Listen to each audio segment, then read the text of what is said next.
Hi guys, welcome to my channel. My name is Yasser and today I'm showing you guys how I made this wig. So this is the first wig that I've made in probably like 6 or 7 years. So it was like a really new thing to me. I got this hair from Amazon, a company on Amazon, and I had not used it. I've had it for quite a while. So I have 20 inches, 18 inches and 16 inches bundle, and I also have a 14-inch closure that is actually bleached already and has some parts in already, which I absolutely love because I didn't want to go and start bleaching the knots and everything because this is like the first wig I'm making in a very long time. So I just wanted the process to be as easy as possible. So this closure was just perfect for this experience. They've actually sent me here twice and like they just sent it to me. They didn't require me to make a video or anything like that. So this is like not a sponsored video. It's just hair that they sent to me and I had it and I felt like making a wig. And so here we have a wig. So I didn't have the wig making tools. So you basically need a thread and some type of noodle. Oh my God, noodle. Some type of needle and a wig cap. As you can see, I did not have all these things, so I basically had to go and buy them. If you want to know where to buy them, I can leave them linked down below and you can buy them from Amazon. You know, like they have the next day delivery and stuff, which is perfect. So the first step is I wanted to make sure that the closure is on before I start sewing on everything. You should start with this so that you know where the closure sits before you sew on the rest of the, what do they call them, wefts. So basically what I did is I took some pins because I did not have like the pins to pin the wig on the, or the hair on the mannequin doll. So what I did is I used this little pins that you use to pin paper on a board, and I just basically pinned, like I placed I think about 4 pins around the perimeter, and I started sewing the closure to the wig cap. When I started sewing, I made sure that I'm actually sewing into the elastic band in the wig cap. If you buy the same wig cap, you'll realize that it has an elastic band in the perimeter area, and it's actually hard to sew with the elastic band, but I just wanted to make sure that I sew into that part just for security's sake, and I just felt like my closure was more secure like that. And so I continued sewing. If you don't know how to sew, then basically just watch the video. It's pretty self-explanatory as you're watching, and it's pretty easy to do it. It's just that it's time consuming, to be honest. I think I'd prefer to buy a wig, but if you don't want to pay money to buy a wig, then definitely make your own wig. It's not that tasking. Actually, it's not tasking. It's just, it takes a while to make it. And I think the results are pretty satisfactory if you're patient with making it, but this is pretty much what I did. So I started with a needle. I don't know if you can see this needle, the shape of it. You're going to see the needle shape changing here because I started with a longer bundle. You can start with a shorter bundle if that's what you want, but I started with a longer one, and basically what I was doing is I was pinning like one side where I'm starting from to the other side where I'm going to go to, because it just made it easier for the weft to stay on the mannequin head, and it made it easier for me to actually just go and just pretty much sew around it.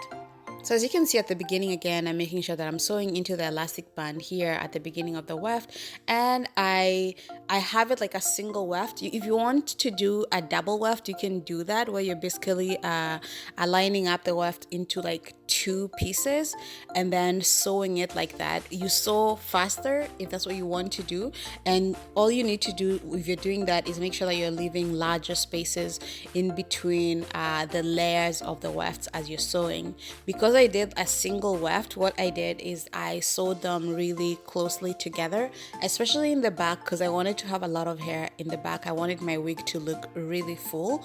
If you don't want that look and you want to have more hair at the top, then obviously make the back thinner by having like larger spaces in between the wefts.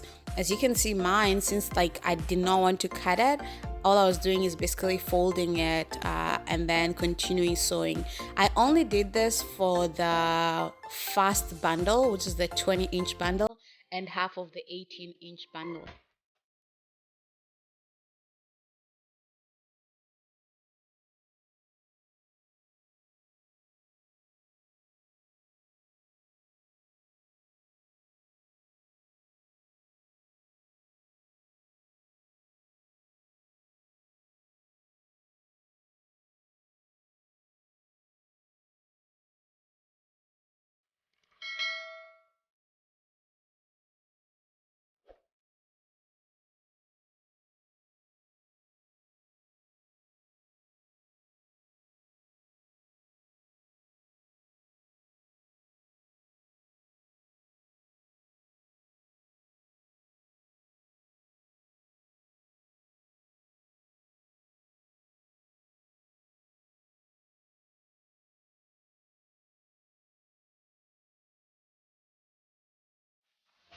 When you flip the wig to continue sewing, just make sure that you really sew it as flat as you can, especially if you have straight hair. Since this is curly hair, it kind of does not matter that much, but if you're going to wear it as a straight wig, I'd still make sure that I sew it as flat as I want to, just to have that option to flat iron it and wear it as a straight wig if you want to do that.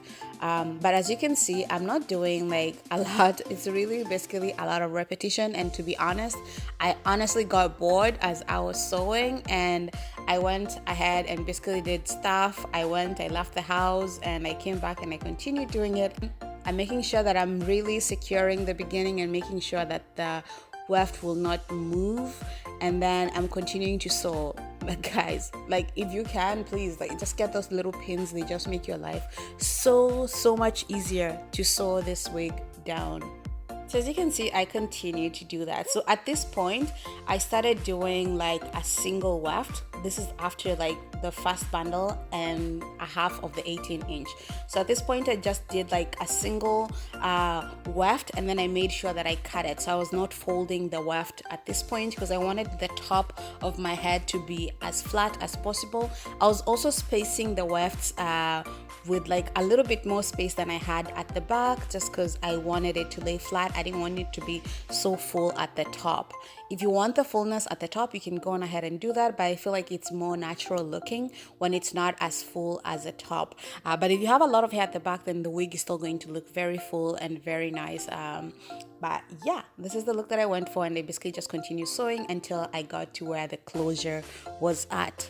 And this is what the wig looks like finally. I have some flat twists that I did to wear or to lay this wig down. I don't even have a wig cap because I don't wear wigs that much, so I'm just going to put it on my head like that. But before I do that, I'm going to cut, you know, the area where we sewed the closure. I'm basically going to cut that cap area, and I'm going to cut it out, and then I'm going to wear the wig like that. If you want, you can go on ahead and add foundation at the bottom of the wig cap, but I just felt since it was bleached already where you're going to have the padding, I didn't feel like adding any foundation. I'm going to add foundation later on when I'm putting on the wig. And then I went ahead and cut the little lace that was there on the front of the wig. I didn't see like a lot of baby hairs on this closure, so I did not really bother with that, and to be honest, I didn't want to glue it on because I'm really just not about that life.